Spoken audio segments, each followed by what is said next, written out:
Le diabète cause plus d'1 million de décès à chaque année, selon l'Organisation mondiale de la santé. Et ça sans compter sa contribution aux décès attribués à d'autres maladies en lien avec les reins ou le système cardiovasculaire. Dans cette vidéo, comment combattre le diabète de type 2 et déjouer les statistiques.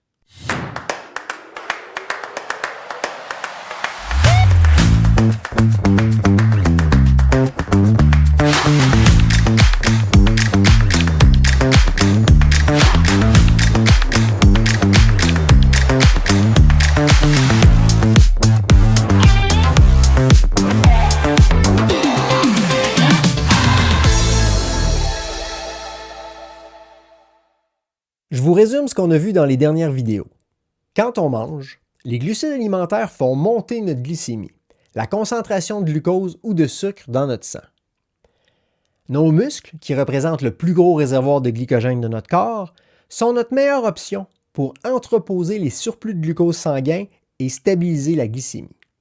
Mais si on ne fait pas suffisamment d'activité physique, nos muscles sont déjà presque saturés en glycogène et le pancréas doit travailler plus fort.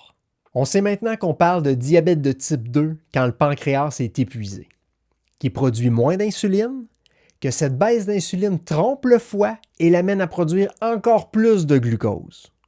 La glycémie monte de façon incontrôlée et demeure au-dessus de 7 mmol par litre à jeun. Ça, c'est très dommageable. Et même si la médecine moderne fait des miracles et permet aux gens de survivre plus longtemps sans modifier leurs habitudes de vie, elle ne règle pas la source du problème. La médication peut inhiber la production de glucose du foie et diminuer la résistance à l'insuline pour limiter les dégâts. Mais elle ne va pas brûler le glycogène dans le muscle. Il y a une seule façon de brûler le glycogène musculaire, c'est de faire de l'activité physique. Notre ingrédient magique. C'est comme ça qu'on peut reprendre le contrôle. Évidemment, l'alimentation a aussi un rôle très important à jouer. Mais l'activité physique est une arme extrêmement puissante contre le diabète de type 2.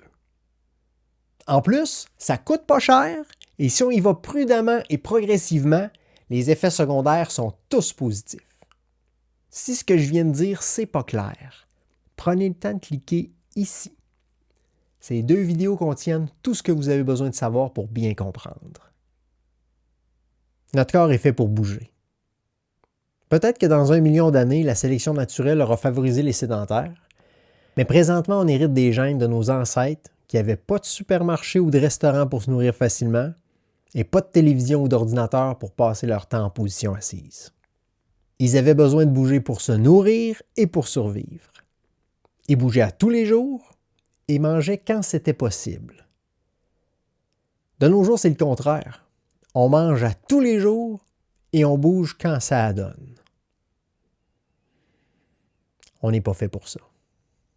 Une étude très intéressante a été menée en 2017, au cours de laquelle des hommes en santé et sans surplus de poids ont été gardés alités pendant plusieurs jours. Ils ont développé une résistance à l'insuline, la première étape dans le développement du diabète de type 2, en seulement 8 jours. Maintenant, imaginez 20, 30 ou 40 ans de vie sédentaire. La bonne nouvelle, c'est qu'il n'est jamais trop tard pour améliorer notre situation.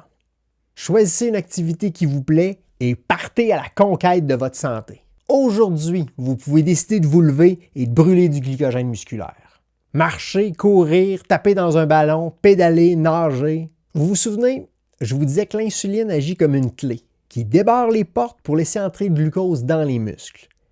Et bien, quand on fait de l'activité physique, les portes s'ouvrent par un processus différent qui ne nécessite pas d'insuline. Quand on bouge, insulino-résistant ou pas, le glucose entre facilement dans les muscles.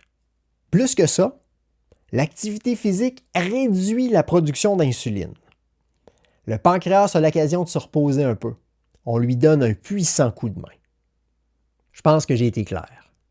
L'activité physique, ce n'est pas une option ou un bonus, c'est un besoin si on veut être en santé longtemps. Mais concrètement, ça représente quoi dans notre vie? Ceux qui ont regardé toutes mes vidéos ne seront pas surpris d'entendre que l'American College of Sport Medicine recommande au moins 150 minutes par semaine d'activité physique d'endurance d'intensité modérée pour aider à prévenir le diabète de type 2. Pour faire simple, 30 minutes par jour. Intensité modérée, sentir qu'on fait un effort avec une respiration accélérée, mais sans être à bout de souffle. On est capable de faire des phrases complètes, mais pas de chanter. À tous les jours, on pourrait être tenté de dire « je donne un coup, je fais une longue randonnée de 2h30 aujourd'hui et je vais pouvoir relaxer le reste de la semaine. » 150 minutes en une journée, c'est indéniable, c'est excellent. Pour cette journée-là. Mais comme vous avez probablement l'habitude de manger à tous les jours, je pense que c'est une bonne idée de bouger un minimum à tous les jours. Et je me répète, mais 150 minutes, c'est le minimum. Plus vous allez être en mouvement régulièrement, meilleures sont vos chances d'être en santé. Si ça vous paraît beaucoup, il ne faut pas paniquer avec ça.